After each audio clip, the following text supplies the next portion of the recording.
members here today and the speakers. And I'll do a brief introduction and we'll get into our conversation.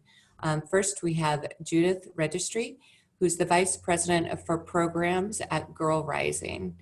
And Judithe has actually been an gender equity champion for nearly 20 years in leadership positions, including 12 years in conflict and post-conflict communities and emerging economies. She's worked on programs all over the world in Africa, Asia, Latin America, and the Caribbean, and specifically working on building environments and safety nets in the Democratic Republic of Congo. Her previous positions have also been with Women International and Plan International USA. And you'll hear more about this, but she definitely has a passion for storytelling and the power of storytelling to change systems. Next, we have Carey, who's the Executive Director of the Rwanda Girls Initiative. And Hillary is a true leader in our Seattle community here for sure. She was named one of the 40 under 40 by the Puget Sound Business Journal a few years ago. I'll just leave it there. She also co-chairs the board for Amara, working on health issues. Previous to Rwanda Girls Initiative, Hillary was the CEO of Camp Carey, which is a nonprofit that supports family and children with medical conditions. And she was actually one of the founding members that built that organization to serve over 19,000 children. So we're so glad to have Hillary here with us today. Ginna Brelsford is with us too. She's the Executive Director of Sahar Education for Afghan Girls. She has over 20 years of experience, and if you know Sahar, it goes hand in hand with Ginna. She's given her passion and her dedicated time to Sahar for so many years. Sahar in particular gives access to education for girls in Afghanistan, and they're building a fantastic boarding school with partners here in Seattle as well. Ginna is also enrolled in the Harvard Global Mental Health and Refugee Training Program to again enhance her skills that she can for serving on others. She's a former executive director at Pura Vida Coffee Company, and has always tried to figure out the blend of social enterprise and innovation and poverty eradication. So welcome, Ginna, and welcome all of our speakers. So let's dive into our questions. First, just to set the context and for all of you to kind of introduce the environment where you all are working, I'd like each of you to spend some time to talk about what happened at the beginning of this year in January, March timeframe in particular, in the countries where you work. In particular, what was the government's reaction to COVID in the early stages of this pandemic, and the society's reaction in the countries where you work? Judithe, I think I'll start with you. Sure. Wow, that's a really good question, and I think it looks different across countries. At Girl Rising, we working in across 11 countries: Pakistan, Philippines, Argentina. We also do work in the United States, in Kenya, in Guatemala. And each one of these country contacts were very, very different. And I actually joined Girl Rising right at about the same time. Many of those countries went into lockdown. The US also went into lockdown in March. And so at the early stages, and in some ways, you know, it's been a continuation of what started at the beginning to what we are seeing now. Lockdown, trying to figure out, you know, we're gonna wait for a while and see what things look like, and then we're gonna, you know, decide where to move forward. In particular, a lot of schools, those with the infrastructures, went into online teaching. In Argentina, that was really simple to do because they had the infrastructure, right? In Indonesia, there was some of that done as well. Same in Vietnam, where school was enclosed altogether. And so we saw sort of this emergence of kind of like online, completely closed down, and some hybrid. And there was this idea that this would be a short-term thing, right? And I think we've been seeing this kind of like, you know, by September, all of this would be resolved, we would go back to school. But what's been very clear across every single country is that there's been this increase of cases. And as a result of the increase in cases across these different countries, what we saw at the beginning in terms of not being able to actually open schools in full scale has continued, right? And so part of the opportunities where we thought things would be open or we would resume education in such a way with short time frame, because interventions, government policies, and honestly, very few people understood at the early stages that we would be here, because everyone thought this would be a temporary thing and medication or vaccine would be, it wouldn't be as complicated as it is now. And with increased understanding of the complexity of it, we've seen more of a hybrid model emerging, wherever possible, whenever possible. When it is not possible in terms of a hybrid online, offline, you see what the government of Kenya is doing, which is basically encouraging these kind of micro level school, community schools, supporting where teachers are in a community, they can organize together. So at our level at Go Rising, combining what intervention that's happening at a country level with what's happening at a community level is really taking a position of being responsive in terms of listening to what intervention that's working with a partner and supporting those interventions. For example, in Guatemala, we are actually in the process of developing a radio program, right? So looking at the various technologies that not everyone has online, but in some communities, radio remains one of the technology that's been working, in education using radio has been quite successful throughout the development of radio. And how do we make use of those type of technology to support communities, to support families, to support teachers, to support facilitators, and making sure that kids are not left behind. So our intervention with partner in our strategy overall has been, and this is something you see increasingly government are taking similar model as we are seeing in Kenya, that the idea of keeping kids close to learning at whatever cost, we're keeping them close to some form of education, so that while the level of skill around math and science we may not be able to deliver it at the quality necessary, but keeping them close and connected to learning means that they will not be far behind in their education when time comes, right? And so it's been a delicate balance to bridge a model of online when the online infrastructure isn't really readily available to everyone. And at the same time, support the delivery of face-to-face when we know the way the virus is playing out will have a significant impact in health and well-being, right?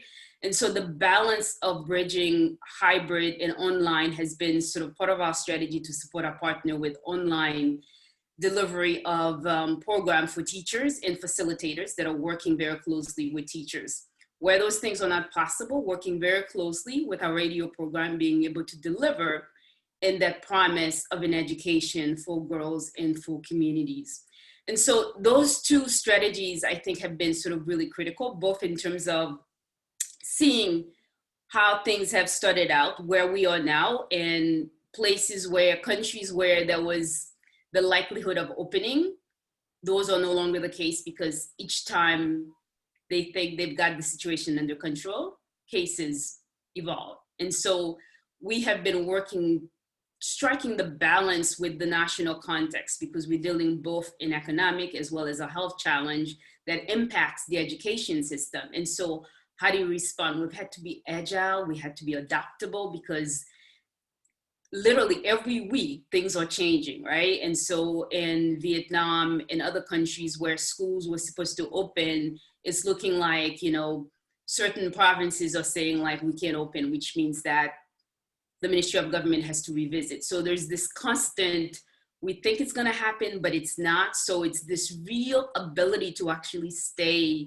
connected and stay open, because nothing is as it seems. And so the ability to be agile and flexible has been a very key indicator for us, as part of both in terms of our engagement with Partners Go Rising, as well as what we're witnessing with the government, with the Ministry of Education. So across the board, the idea and the challenging facing the education system, and the need for us to be strategically creative in making sure girls and young people are not completely removed from school altogether, but are really stay connected and close to learning as a key priority as part of an education.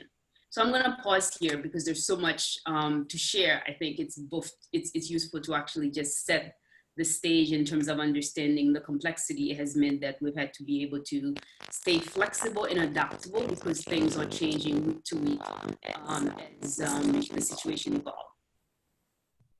It's great. Thank you so much. You can definitely tell that it was such a fluid situation all over the globe. So thank you for setting that for us. Hillary, I want to turn to you. Can you again tell us when in the early part of this year, what happened in Rwanda in terms of the government response and the community response? Yeah, I think Rwanda has been an amazing example of what can happen when a country responds quickly and swiftly and decisively when it comes to COVID response. You know, January through March in Rwanda were pretty similar to what was happening around the rest of the world. I mean, there was not really a full understanding of what the long-term impact of COVID was, or understanding what the scale of the threat was. And so when I arrived there in January, they were doing temperature checks and health screenings at the airport, which was more than they were doing when I left the United States. They were being really cautious and screening a lot of people at the borders as well. And then, of course, they had their first cases that were brought in by foreigners in March. And so right after that, the country went into full lockdown on the 21st of March, along with all of the schools around the country were on lockdown. So for us, that meant that our girls who are coming from all over the country were scattered back home in different places. And for some of them, that's going home to a home that's comfortable and has 3 meals a day. And for others, it's a very different situation. And so as a country, I think, it's been heartening to watch just the spirit of entrepreneurism that existed before the pandemic, combined and used as a lens to come up with strategies and different interventions to deal with the pandemic. Testing has been a priority in Rwanda. Anyone can get a test at any time. It's free. They do random testing on the street. So if you're walking down the street and you want to get tested, you can get swabbed. They've also been incredibly innovative with how to save money on testing. So they're batching testing and doing kind of like 20 swabs at a time. And if anything comes up positive in that test, then they'll swab each one individually to try and find the individual. They've been really innovative with contact tracing by engaging college students and the police. And they've also been really strict with their lockdown. There was no movement allowed between districts or provinces during the first phase. You actually had to get kind of government permission to leave the house to prove that it was essential. And all non-essential businesses were shut down. I think the challenge with that comes with a lot of work that's done in Rwanda is informal. And so income was threatened for a lot of people in the country, including the families of our students, which was part of our response when it came to creating a distance learning program and trying to address the basic needs of our students first, and then thinking about what does it look like to connect to a classroom over a mobile device. And again, the country has been really successful in its response. They have much more encouraging statistics than some other parts of the world, including the US. They have been pretty steady as far as limited cases, new cases reported daily. Just in the last few days, there's been an uptick in Kigali, but the government has increased lockdown measures as a result. And so the response has been really encouraging as far as what I've seen in speaking with my colleagues there. Everyone is feeling safe. I think that the challenges, though, that the country will face now and also in the future have less to do with COVID and more to do with food scarcity and economic impacts, which I'm sure everyone on the panel can appreciate and understand. Their students and participants are probably experiencing some similar ramifications. But I think that, yeah, again, the innovation that's happening, whether it's the use of robotics or testing is really encouraging. And so or even just using cell data to track where people are and how physically distanced people are. It's neat to think about what could happen if everybody was to deploy those kinds of tactics when it came to responding this way, because so far the country of about 12 million people has been, for the most part, okay, especially as a landlocked country. It was pretty scary at the beginning of what could happen if there was limited ventilators in such a densely populated place, but so far it's been okay. That's great. Thank you for that context. And thank you both, Hillary and Judith, talking about COVID is not just a health crisis. I think we all realize, especially those that look at programs in developing countries, this is an economic crisis, it's an equity crisis, it's so much more around the complexity of it. So thanks for pointing that out. And it sounds promising in Rwanda. I can't wait to hear more. Ginna, can you give us the context in Afghanistan specifically, kind of what happened at the beginning of this year, moving into more current? Oh, Ginna, I think you're on mute still. Great. Thank you. In Afghanistan, the government actually moved quite swiftly to impose a lockdown beginning March 14th. However, prior to that, there were significant refugees that were forced to leave Iran because of limited healthcare systems there. So there had been an explosion of COVID-19 in Iran, and there wasn't tracing or tracking to know exactly how many cases came as a result. But the assumption is that between those refugees and other internally displaced refugees, there was very much of a fluid situation and transmission in a number of ways. Of course, now the borders are closed to all surrounding nations. Out of a population of 35 million, the government has reported roughly 37,000 positive cases, 27,000 recovered, and about 1,500 deaths. In Balkh province in northern Afghanistan, where our programs are focused, they've recorded 2,000 deaths and have acknowledged actually throughout the country that testing remains very challenging and that these numbers are most likely low. Additionally, unfortunately, the healthcare infrastructure is very weak. There's also been a on-again, off-again nature to the lockdown. There's been numerous Islamic holidays where the lockdown is lifted and the mosques tend to be filled, and then people will go back in lockdown. So a national strategy and even a province-wide strategy has not been implemented in a coherent way, leaving the nation pretty vulnerable to escalation in the COVID numbers. For our girls, we serve 23,000 girls annually, ages K through 12. And when we look back at the date of the lockdown to now, they've actually missed fully one half of the school year. One of the things that we focused on, because a very important part of our work is to provide education, but also to look into preventing early marriage. And so when we look at 23,000 girls who've been in lockdown, questions regarding, what is happening during the pandemic in their families, in their homes. Because of poverty, parents they can send their children out to the streets to sell items that perhaps mom has made, such as bread. And of course, there's always the risk of financial hardship creating the conditions to escalate early marriage. I think some of the challenges that happen when you look at the context of girls in Afghanistan is really the pandemic has had devastating effects. There's been shrinking peer support groups for adolescent girls, which in turn increases their social isolation and vulnerability. There's loss of family care due to COVID quarantine, where there may be hospitalization or death of a caregiver, requiring adolescents to then live with another family that can increase risk of abuse of children, particularly adolescents, girls.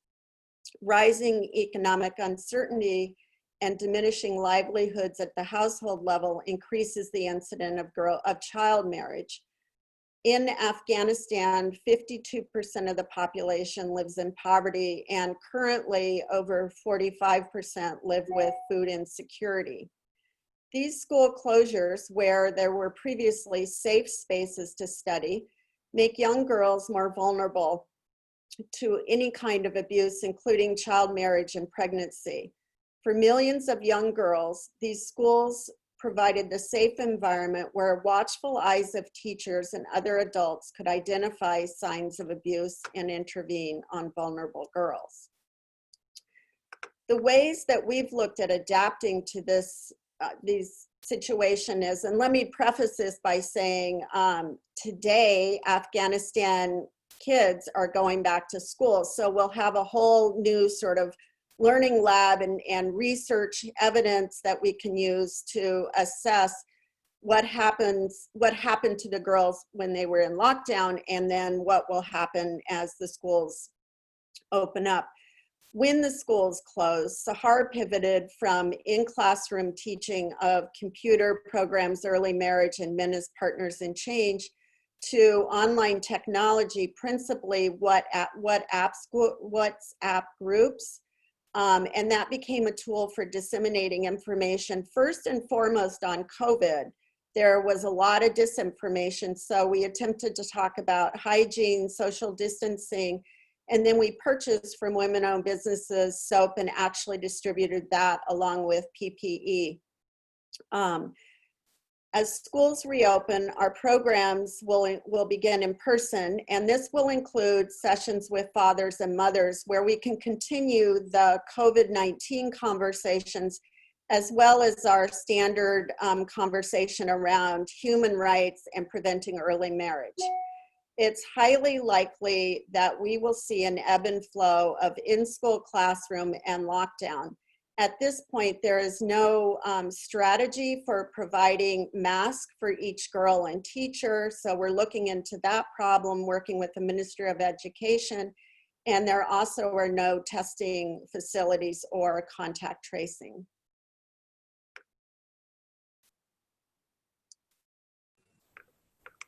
Ginna, that's great. That was really informative to set the context. Thank you all for providing that context of what's happened up until this point. I do want to turn to each of you now and ask you a couple more specific questions about your intervention and your programs. Judith, I want to start with you.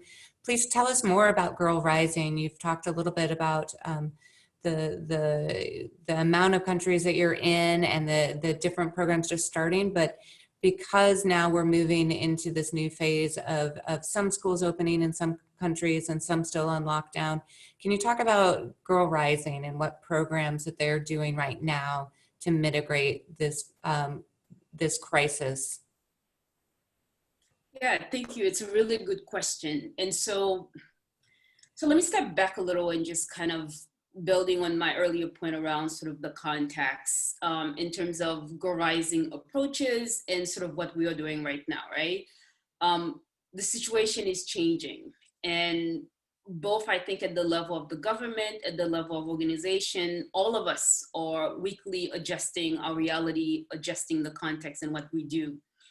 And so earlier in the situation when we came in, we recognized, because this was a fluid health situation, that while everyone was saying this was going to be temporary, we were following the trend to understand that this may be a longer reality than we understand. So in the early stages, back in sort of April and March, we established a home learning guide, which targeted, and depending on the country, targeted parents and young people. This home learning guide was a tool for knowing kids and families would be at home, and we were still in the period where nobody knew what was going on. We would just kind of like wait and see. That home learning guide has become sort of like a really high demand on the part of teachers, families, and community leaders, because it's kept families connected not only to sort of like issues like how to prevent around hand washing and COVID. Part of the home learning guide incorporated science and math, looking at things like cooking, right? And so all these things you would often think like, especially if girls are going to be engaged in these activities, what are the ways they could be designed to facilitate ongoing learning? We know cooking and baking, there's a lot of science that goes into that. What's an opportunity to actually use these kind of ongoing ways that we live our life every day and create learning around that? And so that was one of those interventions that's become throughout, and including now, become very, very an important element of the work that we've done with Partner that's actually proving to be quite extraordinary in this whole strategy we have around keeping girls in particular close to learning. The other work we've been doing, everyone has been sort of really busy around the technology piece, is we have now begun to introduce e-learning workshop, working with teachers and facilitators around. Right now, people are feeling a little bit anxious. They kind of recognize that things are not going to back to normal per se, and normal will never be normal the way it was. What can we do and how can we adapt to learning? And so the desire and passion that people have to actually support young people. And when we talk about the conversation in places like violence against women, you know, the way girls are experiencing violence at home, what are the ways that we help to support intervention that responds to these really complex issues compacted by this crisis? And so teachers have been, you know, our partners have been very anxious to actually say, what can we do? How can we, here are the ways that we are thinking about supporting. Can you support us with that? So we're working on a number of e-learning guide to support teachers in those interventions. The radio program in Guatemala, I think, is an extraordinary example of, if you're at home, what are the ways you bring the outside world to home? What are the ways we bring home to the outside world, right? In addition to having us as part of the creation and voice of the program, we have our curriculum that's designed to work with teachers and young people. Their voices are being reflected in the program, right? So how do we actually engage in such a way that people can see themselves in building the hope and change? So the name of the program, for example, is Changing My World. So how do we actually, part of the strategy, especially in time like this where levels of optimism tend to go down and hopelessness tend to go up. And so part of the strategy around how do we actually increase the volume around optimism and hope? And what are the interventions look like, especially for young girls who are at home? In Kenya, we understood in one community reporting, in one community in particular, something like 5,000 girls will end up pregnant. You know, what do you do with that? As we think about sort of like what that violence is, because when we think about domestic violence as an emerging challenge out of COVID, there aren't necessarily the talk about how violence, child abuse in the way girls are experiencing and the resulting consequences of pregnancy, how that impact the entire lives to come, right? So trying to look at these strategies very closely with our partner in doing that. A big thing that we are currently in the middle of right now is our storytelling challenge. We understand fundamentally that the stories of this moment in time and the way they are told, the way they are kept in the forefront of the population and policymakers, decision makers, government will impact and influence the resources that are allocated for the solution. And so part of the storytelling challenge is not only to actually draw attention in people's own experience as leaders and change makers in their communities, but it's also to build a broader understanding in the way people are experiencing this moment in time, in the way they are actually shaping and making changes across their communities. We think these kind of interventions are really critical for us to actually step back when we think about where all the resources are going to be allocated for these kind of intervention. Well, communities, community leaders, teachers, parents, they have solutions, right? So while policymakers will be front and center to actually design the next way forward, what would it look like if we actually took into considerations people's own reflection and insight for the process? And so I'm deeply excited about some of these interventions, because what they are doing is not only responding for this moment in time, they are building for the future. And so a large part of the work that we are doing is both responding for the current moment in time. With one of our partners, Unilever, we're providing some cash. So in addition to providing sort of these training, we've been able to show up through various partnerships we have in funding mechanism to support local organization with financial resources, to support family and household with food and mechanism like masks and hand washing kits. So we've been able to actually show up in multiple different ways. Partly, it has not been about how we're showing up for them. It's been how did they needed us to show up as a partner. So really rethinking and redefining the whole concept of partnership, the ability to listen and respond to what people need versus what we feel they need as a partner. And so the whole concept of partnership, I think, has been a big one for us in this moment in time as an organization. And I think one advocacy point for all of us is like, how are we showing up as partner in these critical moments in time? How are we showing up to listen and hear what people in communities have to say? But more importantly, working with girls, not knowing too often they do not get heard. How do we listen to the challenges and experiences they are feeling right now? So both building within the scope of our intervention as Go Rising, but really working with partners to support their own intervention, to hear and listen to the voices of people, and not only around what they need, but what are the interventions they believe strongly could potentially transform their communities and society. So these are some of the examples and ways that we are showing up, but also ways we feel that could actually have long-term sustainable impact at large. That's so great. And Judith, one of your colleagues put in the website for the Storyteller Challenge. Is that something that people on this call, if they know young girls around the world, that they can participate in? Absolutely, absolutely. If you or someone you know is making change and transforming the way you are responding to this current crisis, to this moment in time, please share your stories, share your voice, because we all know stories have changed the world, and stories right now are needed more than ever. That's so great. Great. So the link is in the chat, and we can send that out after this call as well. Thank you for that, for sure. Hillary, can you talk a little bit more specifically? It's interesting in Rwanda that the government, it sounds like, has been really effective at keeping cases down, yet the schools are not opening, which is cautious and probably a really good precaution, as we've seen schools in the US open and then close quickly as cases rise. But can you talk about how Rwanda Girls Initiative is working in that environment and what you're doing in response? Yeah. So we were given about 24 hours notice from the Rwanda Education Board that we would be shutting down and all of the girls would be sent home. And as a boarding school with 270 girls from throughout the country, literally all districts being represented, we had to make sure that every girl first got home safely, right? And so some of our girls are from some very remote parts of the country, so that might have been involved with putting them on a bus and then getting them on a moto and getting them home. So after everybody got home, the next step was really to check in with everybody and see what the status was of what's going on at home. As I mentioned, some of our families are informal workers. And so in those situations, really from an income perspective, the rug was pulled out from underneath them, not being able to work and being on lockdown.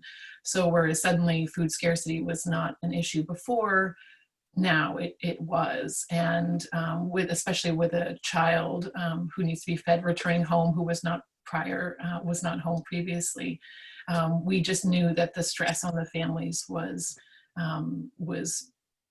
growing, whether you were from Kigali or from some of the more remote parts of Rwanda. So we needed to address thinking about the basic needs first, making sure that girls were safe. Were their families safe? Were they being fed? Did they have access to water? Before we could really engage in a conversation of what does distance learning look like for our young women. And so that required a lot of phone calls, a lot of checking in, a lot of tracking down of our girls, whether it was finding a neighbor who lived next door to the family and making sure that everybody was okay. And the needs varied as a sliding scale for our tuition model. We're the most socioeconomically diverse school in Rwanda, if not East Africa. And so every student at our school receives some kind of scholarship, but about 85% of our students pay less than 12% tuition, if that gives you a perspective. In a country that the per capita household income is $2,000 a year. So some of our students' families were living on the edge before, and this really pushed them over. And so in those situations, we sent stipends for food on a monthly basis so that that was covered, because we knew that if the family wasn't eating, the potential for our young women to be put into vulnerable situations, to whether it's trading things for food or just simply not eating, and malnourishment as being a risk. We wanted to avoid that because we knew that that was going to be detrimental to the progress that she's made so far in her education. So after that was done, the next issue that we addressed was connectivity for some of our girls who are returning to homes that don't have electricity or running water. We needed to figure out a way for them to connect to a distance learning program. And so for some of the families, they just required airtime on a mobile device. They could use a parent's mobile device. And for other students, the family didn't have a mobile device. And in that situation, we went ahead and purchased a really simple mobile device and sent that to them. And so from there, about 2 weeks later, our teachers successfully rolled out a distance learning program that was held primarily on WhatsApp. The teachers would hold class, and students were required to be there. And we were happy to report that we have about a 96% attendance rate, but that is definitely a reflection of the diligence on part of our leadership team, because if a girl is not in class, her family will get a call in one way, shape, or form, whether it's a neighbor coming over or our admins will call the mother or father and check in to see why the girl was not in class. And so at the same time too, our girls have been incredibly engaged and have not wanted to lose any traction. Initially during the shutdown, the Rwandan government told us it was going to be 2 weeks. And as we've all experienced, the finish line seems to keep getting moved. And that's been part of the challenge in planning for these things. So sometime in April, the Rwanda government announced that they would open in September, but as you just shared, they have decided to postpone that opening just because of public health safety concerns, which are valid. And so with the success that we've had with the online distance learning program, we've also got the attention of a lot of other students in Rwanda who want to get in on the good stuff, because right now the Rwandan Education Board is offering a radio program, but for the intensity of the Rwandan curriculum, students are interested in finding out how they can get more. And so that's why we've opened up the platform on YouTube. And so our teachers are recording their lessons and then posting them. And so that's been really encouraging to see how education can be reimagined through this experience. And I think for a long time as an organization, we've really wanted to scale our impact. And I think we've always thought about it in these in-person ways. And this experience has been really encouraging to show us that open source is a great approach. And right now we're thinking through how to share this with even more, recognizing that connectivity is an issue, especially as you deal with different inequities economically around the country. And even just electricity. And so right now we're thinking through the development of an app that is has all of the curriculum loaded onto it, especially with the teaching approach that we have, and that is easily downloadable from a bandwidth perspective when there is connectivity, but that a young person can access it when there's not connectivity, because that's really the issue, is that you're not always able to get onto YouTube. And so I think that that will continue to be developed even after, if we were to return in September, I have no doubt that we would continue to try and pursue the app, just because it is such a smart way to scale our impact and our program, and lessen that divide when it comes to education. And so that's been really encouraging. But I think that additionally, what the organization has done is we have a farm at our school that provides all of the food and nourishment for our students while they're there. And of course, when they went home quickly, we have an abundance of crops that were not going to be eaten by them. So we quickly pivoted and worked with local leadership in the district to identify about 300 of the most vulnerable in the community. And we're doing regular food distributions from our farm to them. And 95% of them were young teen moms that were nursing. And so it felt really good to be able to also redeploy other resources that had been kind of earmarked for our students in this time that would also support the community who was maybe more vulnerable with food scarcity as a result. So the experience has been powerful in helping us realize that impact can be achieved in ways that we never thought before possible. And I would say that that's the silver lining to this entire situation. That's great. I've talked to other nonprofits in particular that COVID, for all the negatives it has, it is a force factor for programs that you always wanted to do in the future, especially taking curriculum online or creating an app like you're talking about. And back to Judith's point, when you really think about the partner or the girls you're serving, right, and figuring out what they need and how you can innovate and be creative in that, it's really interesting. So that's really shows good promise. So thank you for that. Ginna, can you talked a little bit about how you have shifted your program, especially doing some of your trainings online and using WhatsApp, but can you expand on that? What is Sahar doing right now with your community, with your girls in particular? Sure. I think we have a multi-layer approach. Number one is policy related. As I mentioned, there is not a national or even a regional coherent policy in terms of COVID.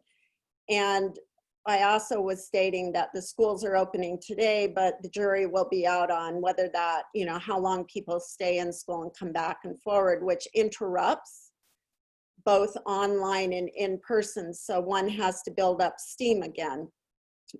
On the policy level, we relate to the Ministry of Education, which is very important because as a nonprofit, we tend to push them as they push us. And I think this whole arena we're talking about of pivoting to online is something that's very new for the country and for the ministry. So that's one area, liaisoning with them, that we're working on.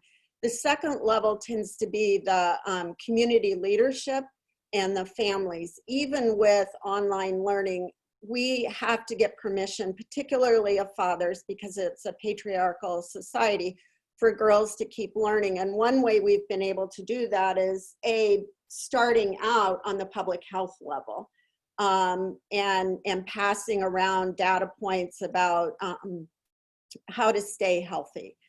We also were able to have conversations about when you have 7 to 11 people in a family, what does social distancing mean?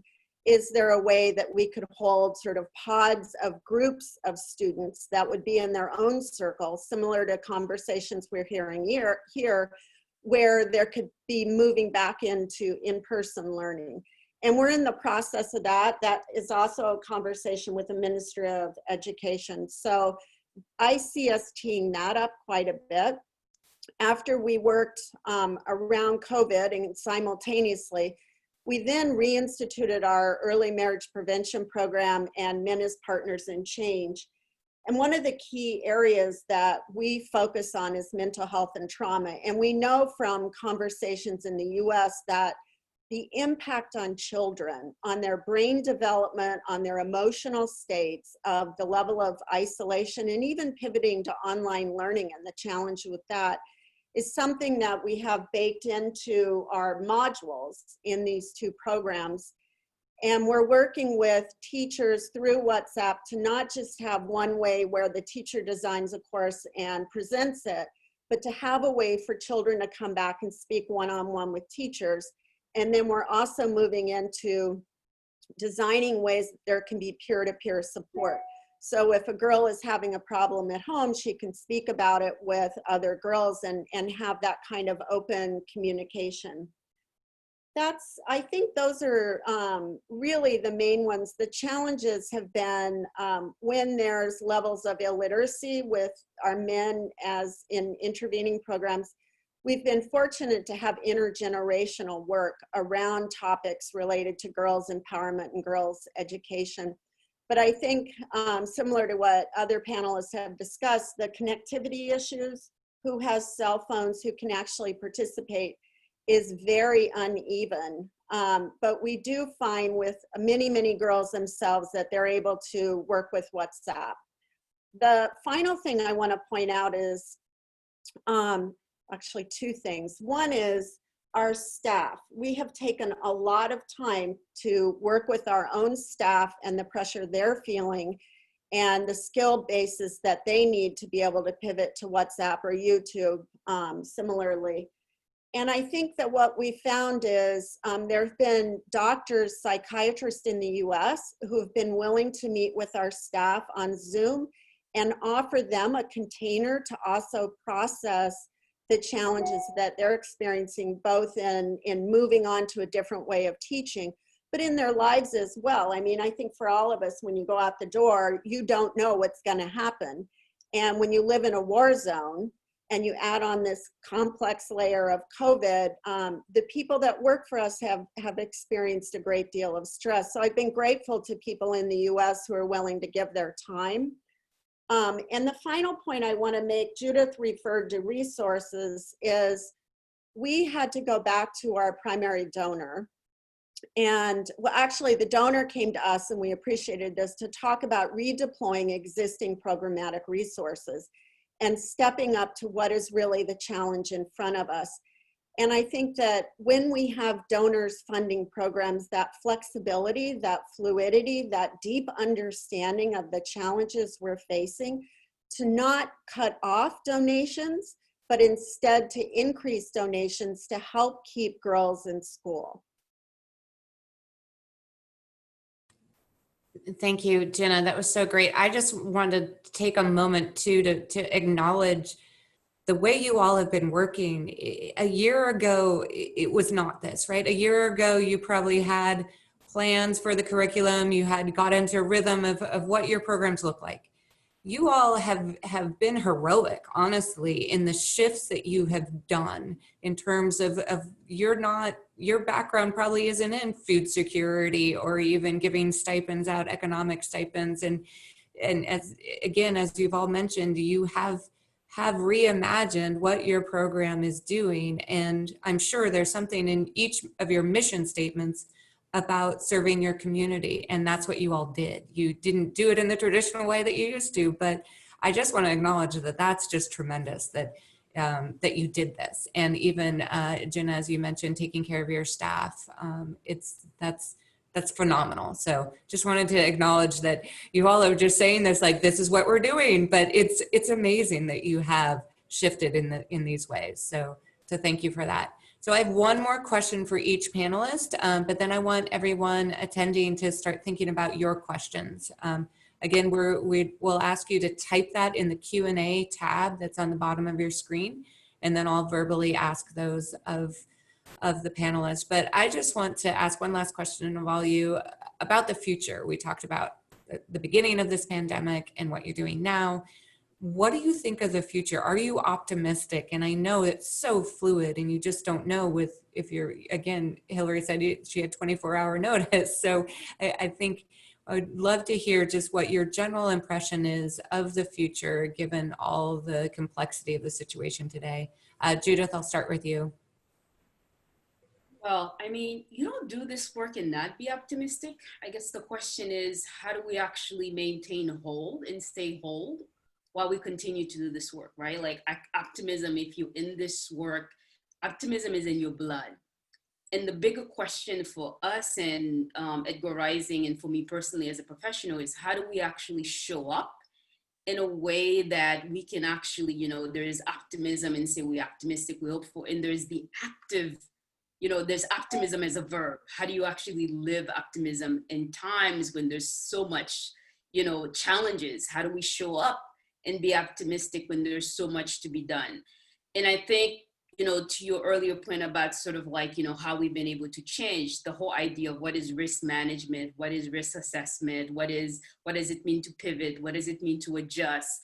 I think the greatest thing for me in terms of responding to your question, and for me in terms of what I see we as a team as Grow Rising are doing, is that our ability to listen. You know, optimism is our ability to listen to our partners, to listen to the change environment, and then to show up for that moment in time, right? Because it's kind of like, we can't build for the future if we don't understand this moment right now, right? And so the biggest challenge for us in terms of being optimistic, and we are incredibly optimistic, is our ability to understand what is this moment in time and what are we being asked to show up to do. And so the lens of optimism for us is both to listen to our partners, to listen to each other and colleagues, to really manage the level of stress and anxiety about the future while building for the moment, but to really sort of show up in such a way where the optimism show up for us as an organization is through the storytelling thing, right? Because we understand that people are going through a difficult time, and there are those that came before us who came through the difficult time. What were they able to do? How do we listen to the past? How do we listen to the present so we can build for the future? The optimism for us collectively as an organization is in the storytelling, because stories shape the future. And we feel like this moment in time, if we can actually amplify the voices of optimism as we understand them, the solutions and recommendations that's being presented to us to actually shape this moment in time, then we can actively be optimistic and not passively be optimistic. And so in that sense, you know, to be optimistic is to actually be actively engaged in the change and to be actively listening to the change.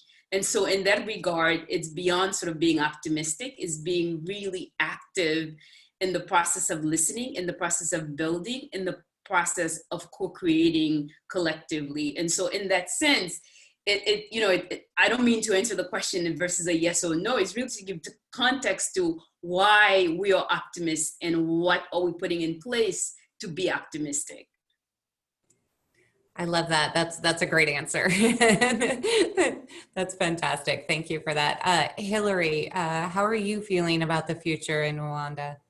Oh, well, I'm feeling hopeful and also a little bit nervous or frightened. I have to say, Judith, though, I am going to call you next time I'm having an overwhelming day for you to give me that pep talk, because I'm so glad this panel is recorded so I can go back to that and say, this is right, we can do it. We don't get into this work because we're not optimists. And so I think for us today, as we look at the future, for me personally, I'm really kind of bracing myself for impact, right? I think that there's so many repercussions and ramifications of COVID that are so beyond health that I'm a little bit, I don't want to say nervous about, but preparing for mentally and physically, and to think about just some of the economic impacts of this and issues that we have talked about all along about food scarcity, and just some of the vulnerabilities that the 1 billion children who are out of school today are facing, particularly in the form of child abuse. I think that the added stress that's on the families today is unbearable for some, and the coping mechanisms that parents typically have to deal with stressful situations might have been completely dissolved. And I think that for some of the children in this time, they will be left changed by that. And so I think that I'm fearful and frightened about some of the vulnerabilities that children around the world are facing. I'm also worried about the backsliding that the movement of girls' education has done as a result of this experience. I think that, recently I read around 12 million girls are feared to not return to school as a result of COVID. And that hurts, right? I mean, I think we're all in this space for a reason. And there's been so many encouraging developments along the way over the last several years, but to think about the vulnerabilities of those 12 million girls not returning is frightening, frankly. I think about how some of the girls who we have at Gashora will be carrying this traumatic experience, this crisis with them, and how they will use that. And that's also what gives me hope. I think that watching how our girls and our students have responded in this situation and how they've really had a bigger lens, which for so many people, it's easy to really focus on how this is affecting me, my family, my very local and close community, and to witness how so many of our students have really picked their head up and said, this is not just about me, I need to figure out ways in this moment to help my community. We had some of our students who are actually twins did basically a Rwandan version of GoFundMe to raise money for all of the people in their community who didn't have health insurance. And so they provided health insurance to a number of the most vulnerable people in their community and also provided masks. And so it's just those pieces that are giving me hope and encouragement that the future is strong. I think that, you know, like I mentioned before, reimagining education has been also very encouraging, and realizing that we can do more to close some of those inequities and in the gaps that we have that exist today in the world of education. And that is through thinking about bringing things online, or just making people more interconnected. And so that's been really encouraging as well. And so I think that where I sit today is a little bit of both, a little bit overwhelmed, but also very encouraged about the future. And hopefully with the progress that we've made to reimagine education, particularly for young women, we can make up for any lost ground that we've experienced during the pandemic. So that's great. I think that's a real honest answer. Many of us probably feel that way about different situations. So thank you for that. Ginna, how are you feeling about the future? I think I'm optimistic, realistic. The two go together for me. I was really taken by one thing that you said, Judith, and that is about listening, deep listening and being present. And Sahar's worked in country for 20 years. And I think our presence there, our deep roots there, and our ongoing commitment to staying there regardless of levels of war, levels of COVID, it makes me optimistic, because I think all the work we've done with communities keeps us in good stead with then bringing on new levels of information, whether it's healthcare or it's the importance, as Hillary was referring to, of reaching fathers and who may, because of the food insecurity and poverty, be at risk of not sending the girls back to school. Our deep roots give avenues for those conversations to have. I think the other thing is just the girls themselves, the stories we still hear about their sense of hope in the face of a lot of these difficult circumstances goes a long way. For example, there's the words of Farishma, who's a 10th grader in one of our programs. And it's her words that keep me hopeful. And she says, life is beautiful if we want it to be, regardless of the challenges. Girls must participate in informative programs and must know the rights they have under Islam and the rights they have as a human being. They must transfer and share this knowledge to their families. My programs are helpful in this way. As a result, I can see the positive changes in me. I've learned self-confidence. My favorite session was mental health sessions because my self-esteem was particularly low. Thus, I studied about depression and how to intervene on it. I no longer have it. Her story goes on, of course, but it's those kinds of insights and finding a voice as a young woman that I find phenomenal. And you know, those voices aren't going away just because of COVID. They're still, they're writing their poetry, they're writing in journals. The more they're able to share that in peer settings, the more a generation of hope that will keep going. I think there's no question that when you're shut out of education and you have to figure out other ways to get it, that's a challenge, of course, but the stories in the education go with the girls. And as we all know, working in girls' education, if you keep empowering and educating girls, you can do it in America, you can do it in Africa, you can do it in Asia, you can do it in Central Asia. And there's a circle of empowerment around the world where when girls become educated, they give back to their families in a significant way. And I think some of the skills that our girls learn when the economy opens up and things like jobs are available, they will in turn be able to bring more home and sort of stymie the economic argument about early marriage. So I'm pretty hopeful when I read journals and stories.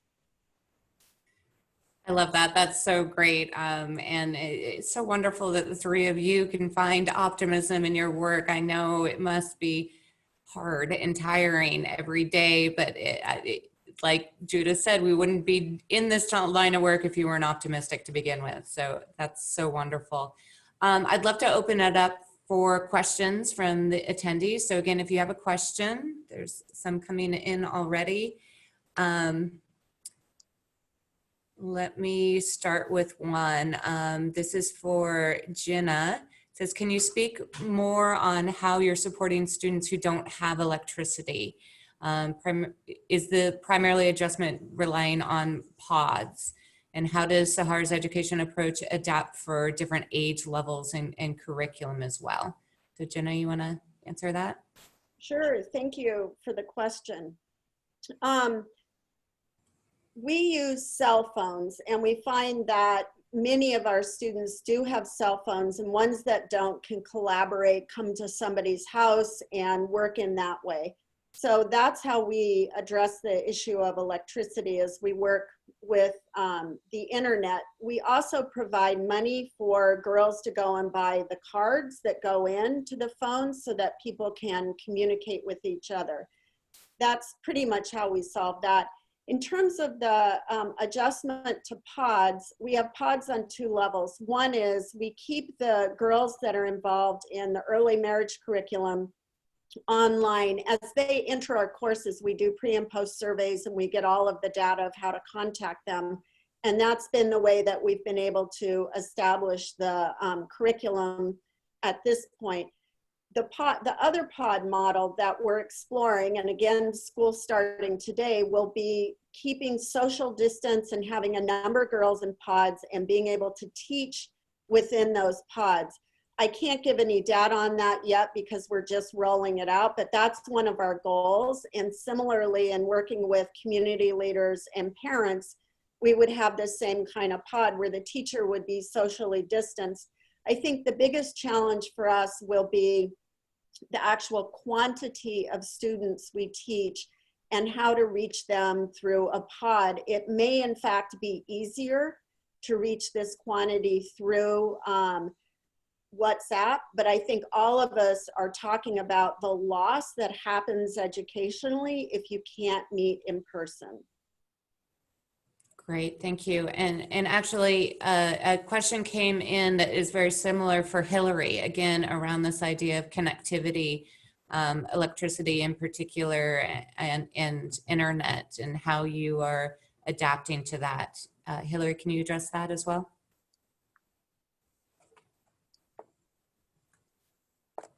Okay, Hillary, yeah. Sorry, I apologize, I was on mute. With shutting down the school, we were able to re-examine our budget and understand what areas of our budget would not necessarily be impacted with the school being closed. For example, we pay for internet connection at the school. And being a very lean nonprofit, we decided to cancel the internet at the school and redeploy that fund to being able to provide airtime to the young women. There's a subsidized cell phone company in Rwanda called Atlas Mara, and they have a very affordable smartphone. So we've chosen to partner with them and purchase smartphones for the most vulnerable young women who need those. And those are about $30 a piece. And then in addition, we'll send airtime to the students who might have a phone but just need airtime. One of the strategies that the Rwandan government employed during the first phases of lockdown was really trying to eliminate any kind of cash transactions. So everything was done over mobile. So we literally send airtime from our mobile phone to another mobile phone, and that can avoid any kind of need for a young woman to travel to get a phone, an airtime card. It just literally reloads on her phone, and really reducing the risk that she would have need to go into town or something like that. And for connectivity, we've been creative with if girls need to walk a little distance to get some cell phone reception, they'll do that to connect to class. And so far, we've been really lucky. As I mentioned, we've had about 97% attendance rate. So from a budget standpoint, we've been able to cover the cost and of the airtime stipends and the cell phones with redeploying the internet connection that we don't have at school right now. And that's worked well and will continue to work during lockdown. In addition, our teachers are from all over the country too, and so we cover their airtime as well so that they can provide instruction because of course that was a cost that they didn't anticipate having for the rest of the year as well. So that's how it's worked for the most part. That's great. No, that's really interesting to hear. I'm going to actually ask a question, and Ginna, I know that you have a fellow that's actually in Seattle from Afghanistan, and it's a program you do all the time, and your fellows that you have here are just phenomenal women. So if possible, and if Pratima on the call can help me with this, I'd love to have Sapita come on the screen. And Sapita, I would love for you just to, you're going to be promoted, so you can turn on your camera and your microphone. So can you just talk to us a little bit more about if you're in contact with friends in Afghanistan still, how are the girls and the young women doing? Or if you can just share a little bit about what you think the situation is. So Sapita, I think you can unmute, and if you want to turn on your camera, you can, but go ahead. Push the unmute again. I think you just muted yourself. Can you? There you are. Wonderful. Hi, everyone. Thank you for having me.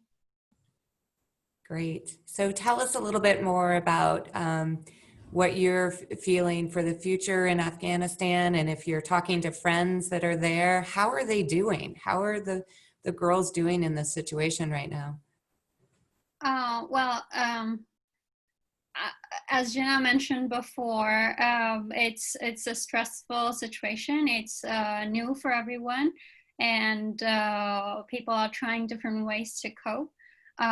But they are helping with our online programs discussing about mental health to provide peer support, also from teachers providing a space where our students can talk about mental health, stress, and help them provide a venue to express their feelings. Personally, in my circle of friends, I feel very much hopeful and realistic. As Ginna mentioned, I know there's a lot going on politically in country, but at the same time, seeing more programs work for youth and seeing that, as the majority of the country is young, under the age of 25, most of the population, it makes me hopeful when I see these organizations working for youth development. There's more women's voice in the country, leadership, key positions, and it just makes me hopeful for future. That's so great, though. That's wonderful. And how are you doing? Are you feeling okay being here and still communicating with your friends there, or how do you feel about your own situation right now? Oh, there is some level of uncertainty about how things may go, but talking with my family, being able to connect with them, and knowing about how they're doing, it helps me, and I'm sure it helps everyone. Talking to your loved ones.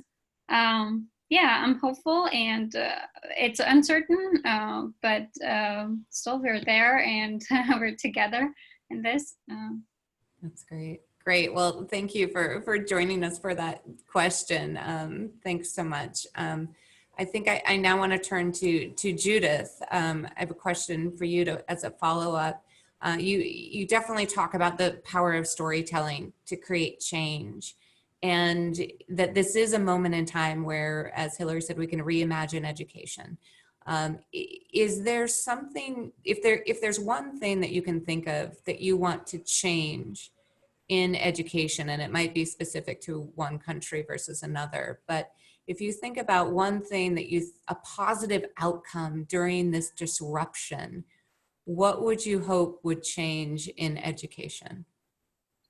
Well, that's a really grand question, you know, because I'm torn between how I see the world and but if we could change certain things around equity and injustice, that would by default change our entire education system.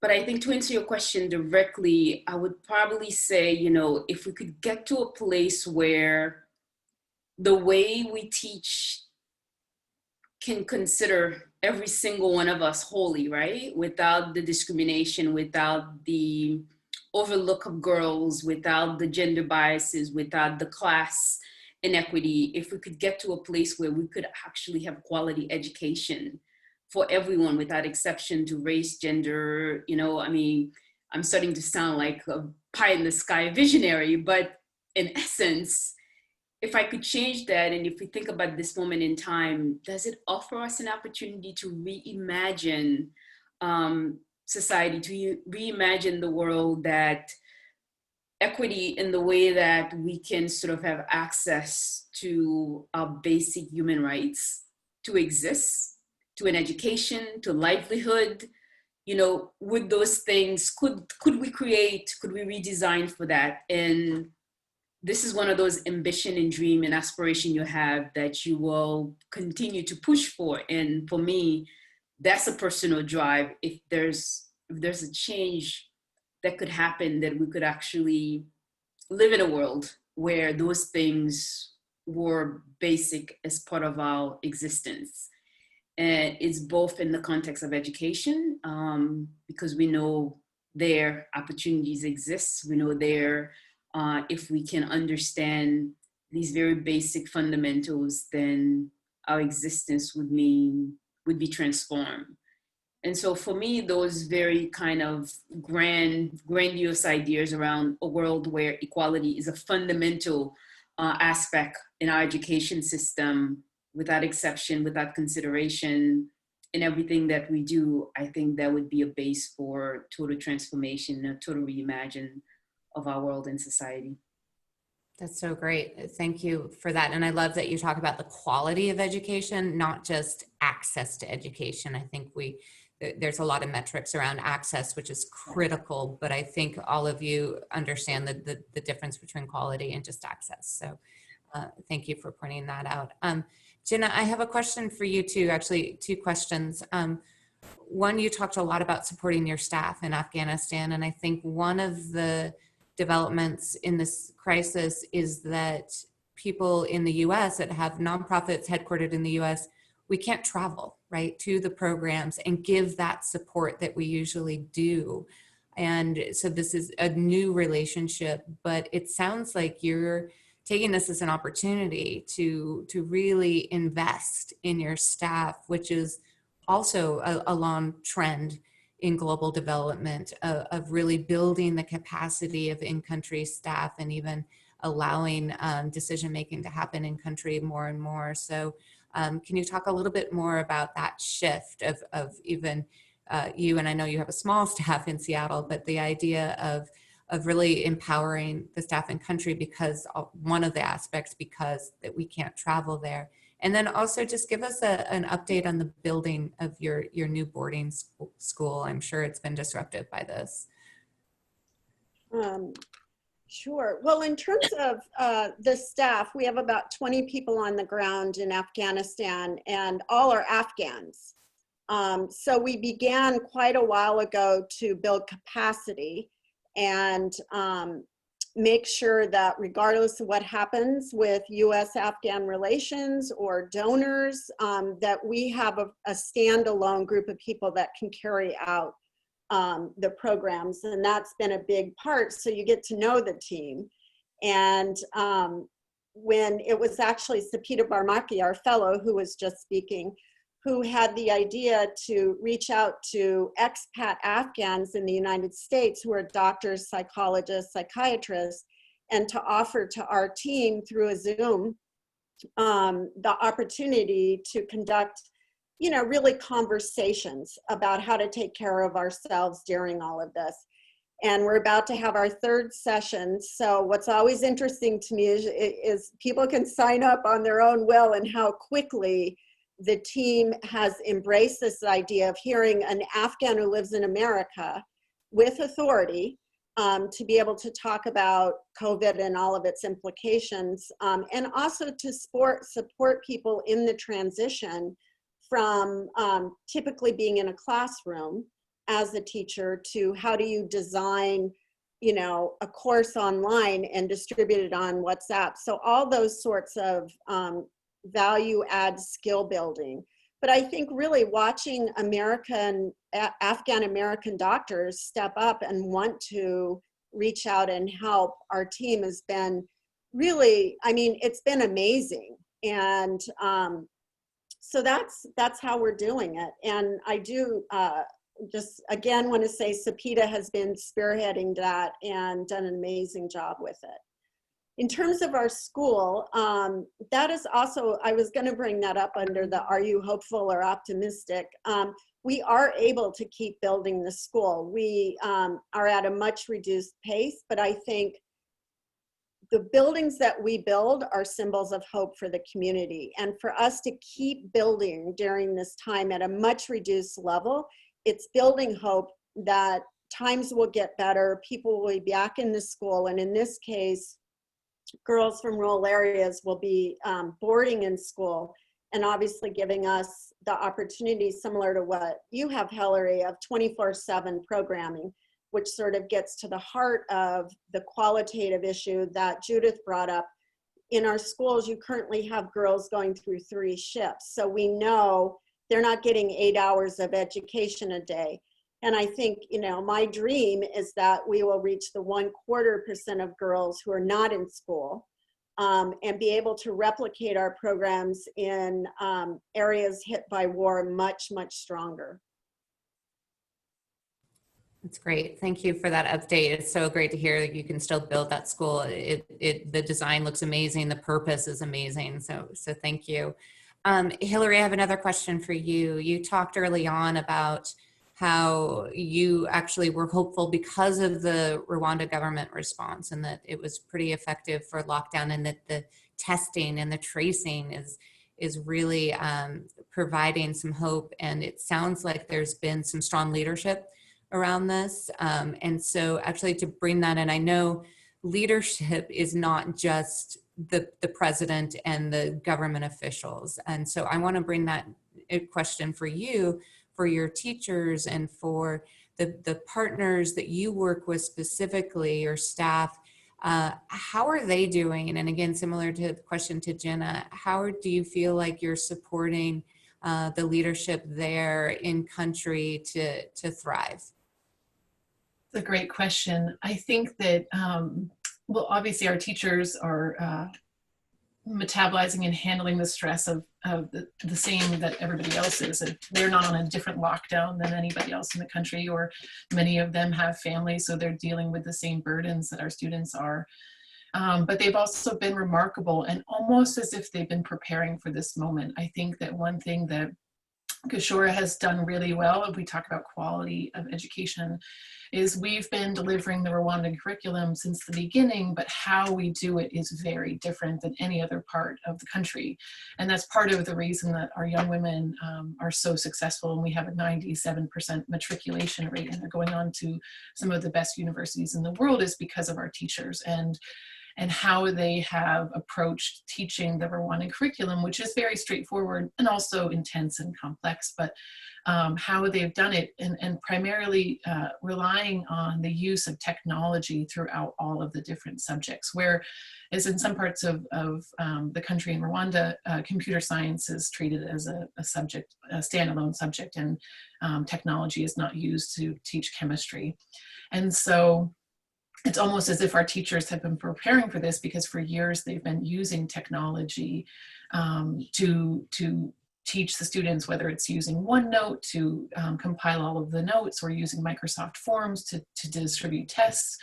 But I've been really impressed and proud, if I can say that. I'm not trying to steal their success, but just so excited for them, because this shift was so challenging for everyone around the world. But for them, they were excited and eager and leaned in, and to see the creativity that has come out of them, as far as, well, if we tried Google Classrooms for this, and if we used WhatsApp for that, or even just the success and the notoriety of the YouTube channel has been really encouraging, to the point that it's caught the attention of other partners, right? And I won't be able to say the foundation's name because we're still in the process of developing what the grant will look like, but they have been so moved by what the Gashora teachers have done in the digitization of education in this experience right now, that they really want to see us scale that for not only schools in Rwanda, but potentially Pan-African. And we started a pilot program with them through teacher training, to train other teachers from around the country of how you can take the curriculum and, from a student-centered approach, teach online, and how you can, as Ginna said, use WhatsApp to deliver curriculum. And so to see them, again, being socially distant and everyone's masked up, but to be leading a teacher training program for other teachers to be able to replicate our results has been inspiring. I mean, I think that there would be 1,000 reasons that teachers could come up with to say that this is overwhelming, it's daunting, it's impossible. We have girls that we're trying to reach who don't have electricity or running water, and we can't do this, and throw up their hands. But they haven't, and they've been resilient, and they've been creative, and one of the most inspiring parts of my day is getting updates from them. And so I would say that they're thriving in the situation, which could easily be a completely different story, and they've been really inspiring to watch. So they're doing well. So good to hear. So good to hear. Well, we just have a few minutes left, and I wanted to end with a bit of a call to action for all of you listening in. This has just been inspiring, and again, it's something I think a lot of us can relate to. Some of this, you've all said this, some of this is really hit home with, I'm a parent of 2 kids in the Seattle public school system, and just thinking about the challenges of online learning. But this also just gives me hope that those that are most vulnerable in our global community are really finding hope through you all. So thank you for everything you've been doing in these communities. I think it gives an optimism that is very different when you talk about children too, and the hope for the future of the world. So a bit of a call to action for everyone, I think, here. And if you've attended any Global Washington events, you might hear the familiarity in this.